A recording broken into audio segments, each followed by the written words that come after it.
Welcome to Cast Your Bets, the Offshore Gaming Association podcast with your hosts Jim Quinn of OSGA.com and J.R. O'Donnell of Red Zone Sports. Let's get started.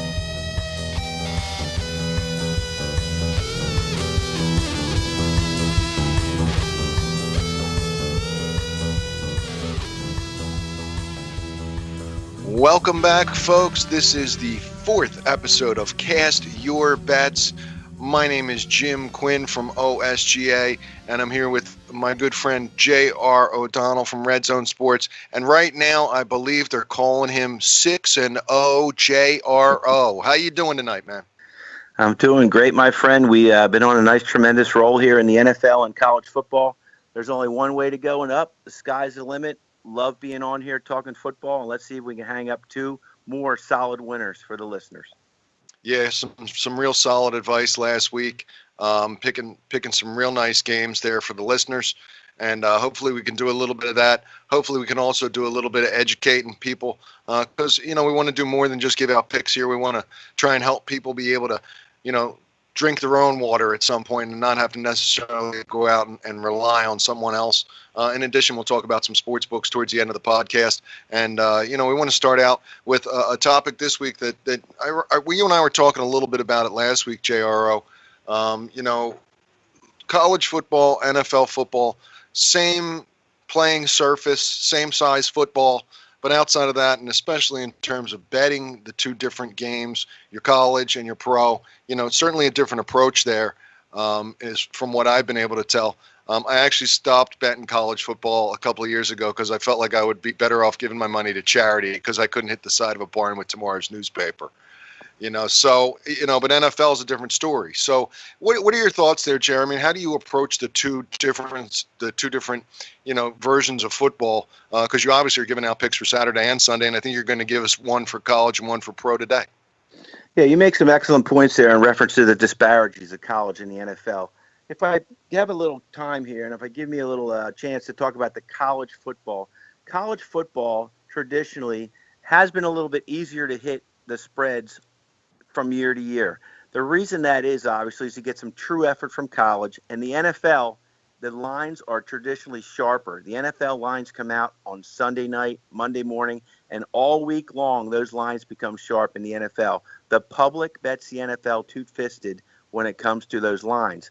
Dropping back to college football, there's some small schools, obviously, that you can fly under the radar and you can do some research and win with the small schools. Now, college football, the talent level is tremendously different. An Eastern Michigan school who has a lot of people on there that are just walk-ons, maybe some scholarship players, those kids give some pure effort, but they couldn't even make the JV squad of an Alabama, a Florida State, some of those larger schools. And when you're into that and you're into coaching, those schools there, the talent disparity is such a different monster. Now, that's why you see the 30, the 40, the 50-point spreads.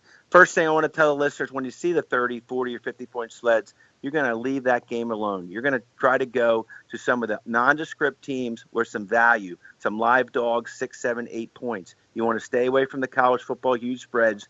And you also want to realize when it comes to college, coaching, rivalries, game day, all that information needs to be factored into your handicapping to make some money in the college football. Yeah, I think your coaching's a really big factor in college. Your lines that you're seeing out there, I personally don't like playing any of those big number games, and I think you make a real good point from a handicapper's perspective. There's other games on the board to take a look at there. It's almost like in college, games transcend week to week. It's a full season. It's a full season of games. Once they get in playing within their own division, it's a more intense game even. Where the NFL, from what I've been able to tell, especially in the last few years where I've been doing a little better at actually playing the games, it seems like it's more of a week-to-week process. That sound like it makes sense to you? Absolutely. It is a week-to-week process in the NFL. And we talked a lot about this off the air, but in the NFL, you have to have a short memory or no memory. Teams that go in the tank are teams that get blasted the week before. For example, the Bears got blasted 29-7 to a Tampa Bay team. They were on the road. if you look more into the game, turnovers sunk that Bears defense. That Bears defense got short fields by the Tampa Bay Bucks. They scored 2 or 3 touchdowns off of turnovers. And that, to the public, if they didn't look into the game, they saw how terrible the Chicago Bears team was at Tampa Bay. Thus, everybody and their brother lined up on the Pittsburgh Steelers last week, not knowing that the Bears short field and their defense was pretty good. Bears come into the game. They're good coaching. We talked about the underdog. And with that short memory or no memory, the Bears were the play. People that look at the wrong side and people that look at these games without delving into it, those are the people that don't win in this business. You need to look into the game. You need to dissect the box scores, and that's how you make some money. Yeah, and that was a fat winner last week. That was sweet, man. We liked that one a lot, especially. Well, I liked it a lot. I don't think that my sportsbook liked it that much, but I liked it a lot. Last question on this topic: NFL home team. Yeah, there's some advantage, I guess, at some stadiums. College home field advantage has got to be worth. I guess home field used to be worth 3 points. I don't know if it still is, especially at the pro level. But in the college level, some of these stadiums are so huge, the crowds are so involved. Do you think that the home field in college is worth more than the home field in NFL? I absolutely do. I think the home field in college is worth more than the NFL. The NFL is usually traditionally 3 points. People throw that around. They throw that number all the time around. But in the NFL, everybody's an all-star in the NFL. Everybody is seasoned. Everybody is at the top of their game. That home field advantage doesn't mean as much to a college kid coming into Happy Valley, coming into the Shoe, going into Michigan, going into the USCs. That's where the home field matters. They have all these things going in their favor.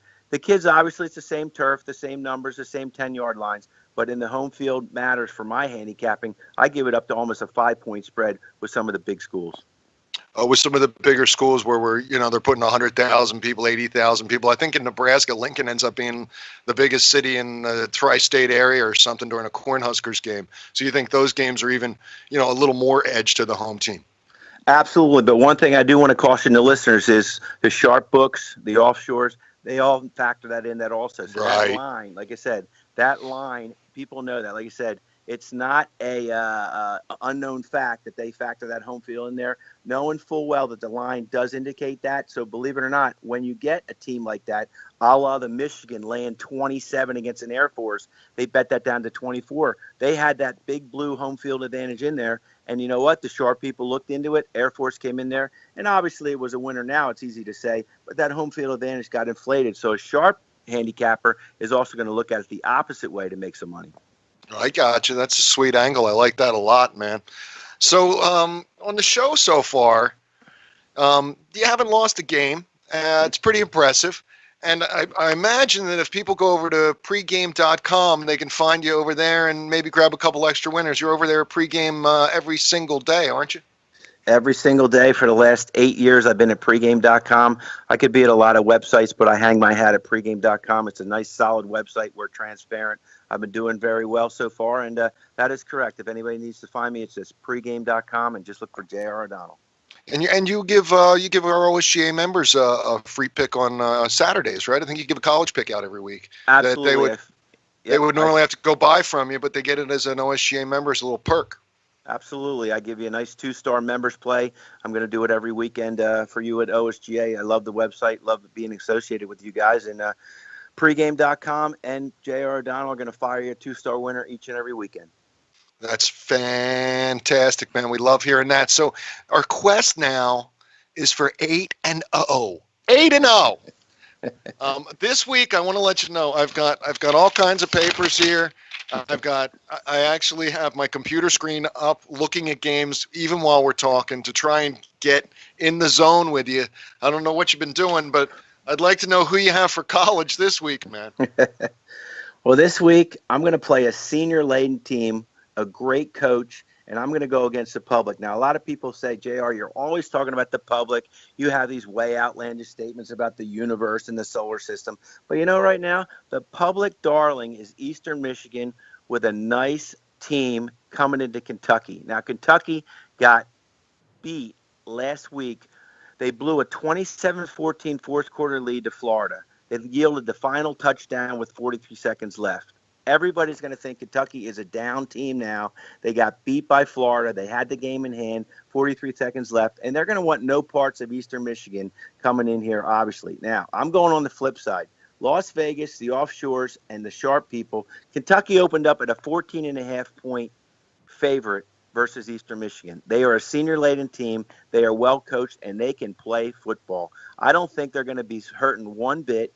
I'm going to lay the 14 to an Eastern Michigan team and the 14.5. I think the line's even going to go higher. I think stats and trends, I think the public sentiment, I think everything is in favor of an Eastern Michigan team except one thing. Kentucky can lay it on the line. They can play defense. They don't turn the ball over, and they have two solid running backs. They are going to run the ball down Eastern Michigan's throat. Maybe a 17-10, 14-10, 21-10 halftime. But I'll tell you right now, they're going to put up 35-40, and they're going to smash Eastern Michigan. I'm going to lay the 14.5 with a solid Kentucky Wildcats team. Well, that's a bold play because, yeah, I've been reading a lot of the sheets, the touts and whatnot saying Eastern Michigan's a great way to go. And I think part of the reason is this kid that Eastern Michigan has at quarterback, Brogan Robach. He's got the prototype. He's a big, tall kid. He throws for a lot of yards. He had a couple of 100 yards just last week. And I think that might be one of the reasons. And they've got a nice defense over there at Eastern Michigan. But I also think that Kentucky came so close last week against Florida that they've got to believe they can now actually beat anybody that they go out and try and beat. They kind of got unlucky there at the end of the game. I mean, Florida didn't have their first lead until like a minute left in the game or something, right? So, you know, maybe like you say, the Kentucky kids are going to be able to bounce back from that with no problem. But what do you think about that Eastern Michigan quarterback kid? Are you worried about him? Does Kentucky have the defense to stop that? I think Kentucky has a defense in the SEC. Now, Kentucky plays in the Southeastern Conference, which gets a lot of hype. A lot of people think that is obviously the best football conference. Eastern Michigan plays in a lower division. The kid Robach is a stud in that division, but I think it's a step up in class. I think obviously the 19th ranked scoring defense is in their division.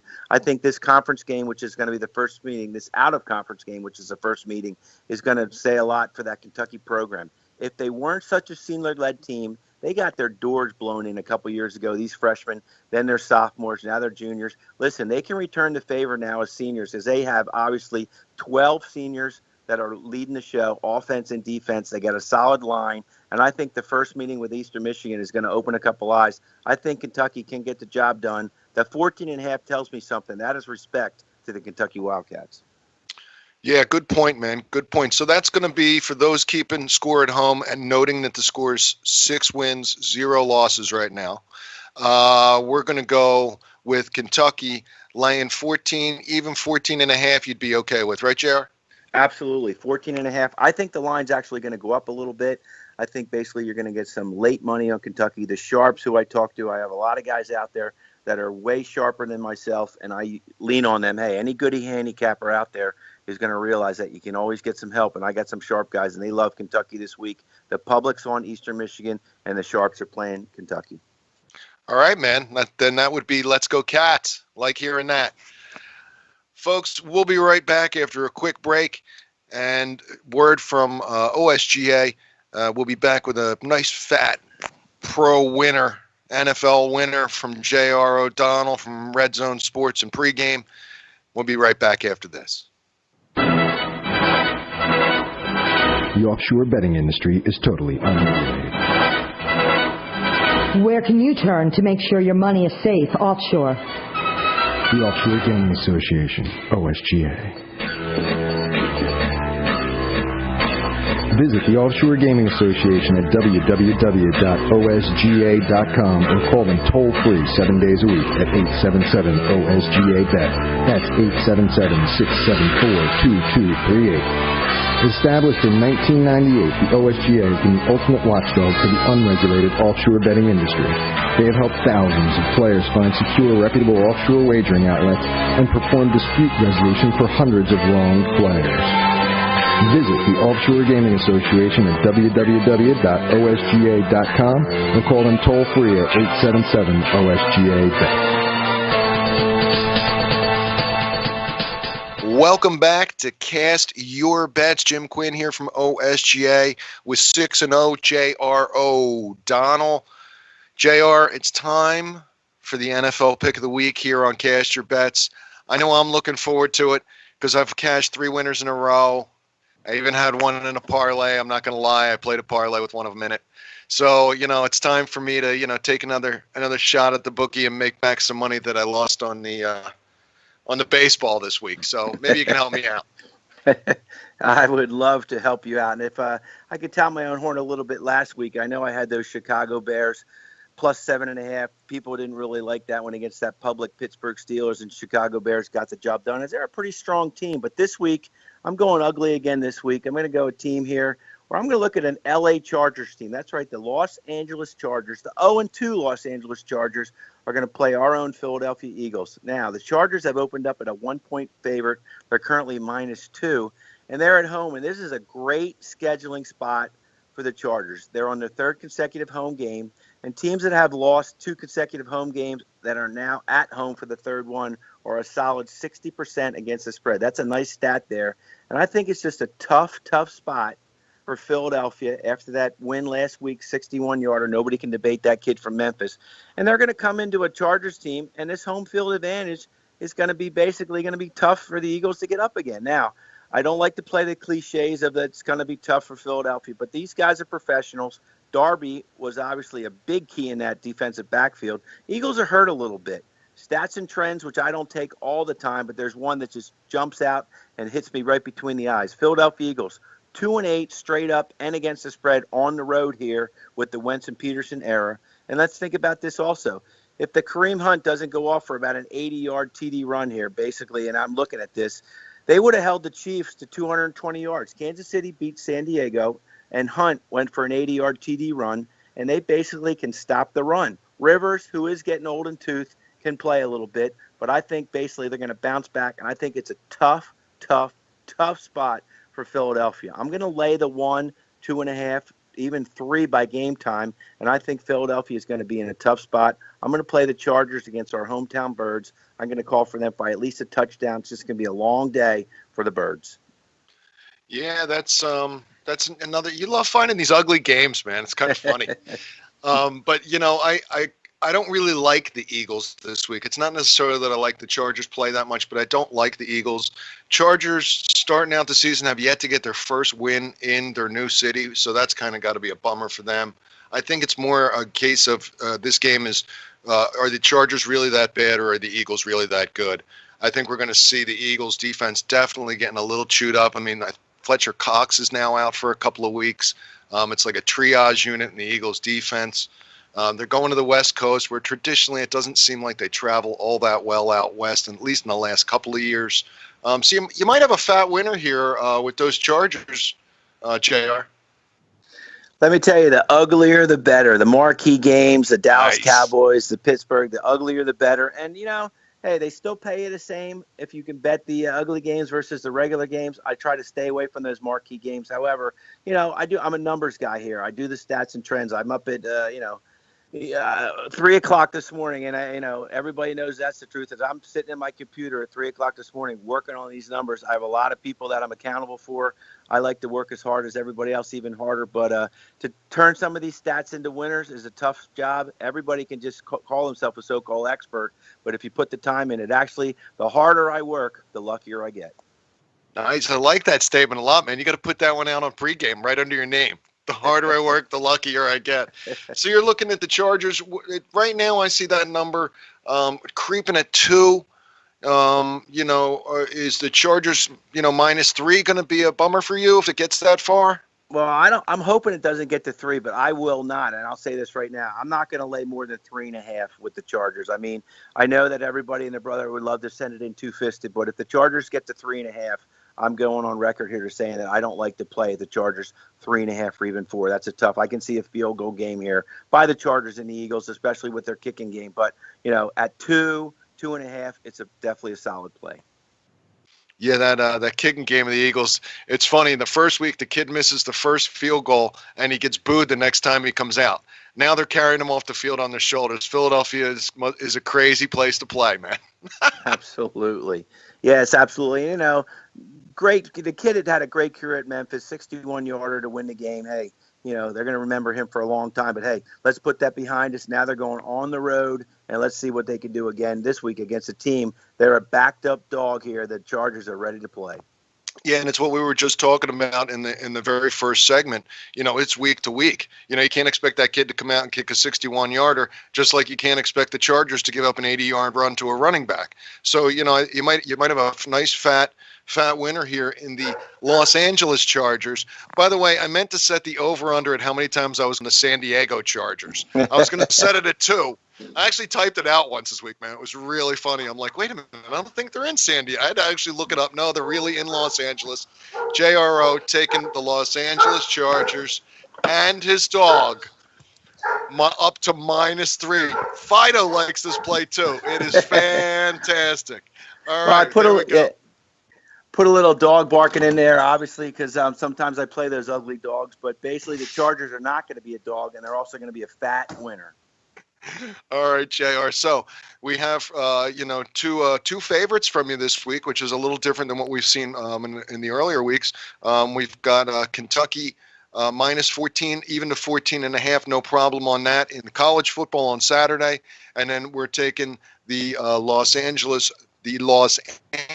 say it again, Jim, Chargers at home, giving up to 3 to the Philadelphia Eagles. Hopefully we get 2 more winners, JR. I'd love to say next week you're 8-0, JRO. Hey, I like the picks. I did my research. I think Kentucky is obviously in a great spot, and I know the Birds fans out there are not going to like the Chargers, but I try to emphasize a lot of things here. It's just a tough scheduling spot. I do a lot of numbers work. I do a lot of power ratings, and I just think it's tough for the Eagles here. I think regardless of the teams, it's a tough spot to go on the road here against a team 0-2 to start at home for the 3rd consecutive game. Yeah, that is a nice angle. It's a great play, and I think you're right. The Chargers are backed into that corner. It's time for them to pull out a win or pretty much, figure out if they can trade Phillip Rivers midseason, because they're not going to go anywhere if they start the season 0-4. Absolutely. Well, it's time in our program for a little rant every week. I try to bring a little something about the sportsbook industry into the program here. The thing that we're starting to see is some books that are starting to find nice excuses and use ways to dig into their rules, dig deep down into page 3, small print, number 32A, subsection C, to try and figure out a way to not pay a guy. We've seen it from a couple of books that are out there. And it comes down to basically trusting your bookmaker. It comes down to finding places where there's enough customers that your $1,000 that you win isn't going to really break the bank for a place. They're not going to find some way to not pay you $8,000 just because you happen to start with $300 and get lucky for a while. Maybe you were buying JRO's place and you happen to hit some parlays. And the next thing you know, you went from $300 to $1,800, and now the place is saying, "Oh, you're a sharp bettor," or "Now you're a wise guy." Well, these aren't the places that you want to be playing at. We see them out there. We got some fellas in the day. One guy plays at 5 places, none of which I would send my money to because they're all that type of plays. Odds makers, CR Sportsbet, a handful of them out there that just find ways to make it really difficult for winning players to stay on board and get paid. Best thing you can do, go to OSGA.com, look at those elite sports books. Those are places that have thousands and thousands of customers, and your $1,500 that you're winning betting JRO's massive LA Chargers play isn't going to put somebody out of the bank. It's like the old adage, the guy I trust the most is my bookmaker. Well, you want to be able to do that when you're playing with a guy that's 3,000 miles away. So hopefully, you can check us out at OSGA. You can always feel free to give me a call over at OSGA. Hit us on chat. Check us on social media. Check us on the YouTube. We're pretty much in a lot of places. JRO, people can find you over at pregame. You got some plays loaded up yet for the weekend, or are we waiting until Saturday to see some stuff from you? No, I got some early plays up there. Obviously, I'm going to be firing a college game, been doing really great in the NFL. So, and I do a small volume of plays. I want to put a lot of things out there. If you're looking for a lot of action, if you're an action junkie or if you're a guy that needs a lot of plays, I certainly am not the guy to go to. I fire about 3 or 4 solid plays for the weekend as opposed to 8, 9, 10 plays. So basically, I'd like to put that out there almost as a disclaimer. I would rather play 4 or 5 solid games that I have just researched the heck out of as opposed to 8 or 9. I'm a small amount of play, and volume is not my style, but basically I do have some plays up there, and I appreciate the time to let me talk about it. Absolutely, man. And, I learned a few years ago that's the way to go. If you only bet a handful of plays, you have a much better chance of cashing tickets and at the end of the day being a winner. It's nice to win that first game and then think you can load up the rest of the day. But, it's best to stick with your 2 or 3 or 4 plays you did some research on and play them all straight up, as we talked about, I think, in the very first show. Really great stuff this week, JR. Wishing you the best of luck. Wish me the best of luck, because I'm going to be putting a few dollars on these games. Probably the listeners out there are going to put a few dollars on this game. Listen for us for Cast Your Bets out there on Blueberry, on SoundCloud, on iTunes, on YouTube. And you can also find our podcast at osga.com.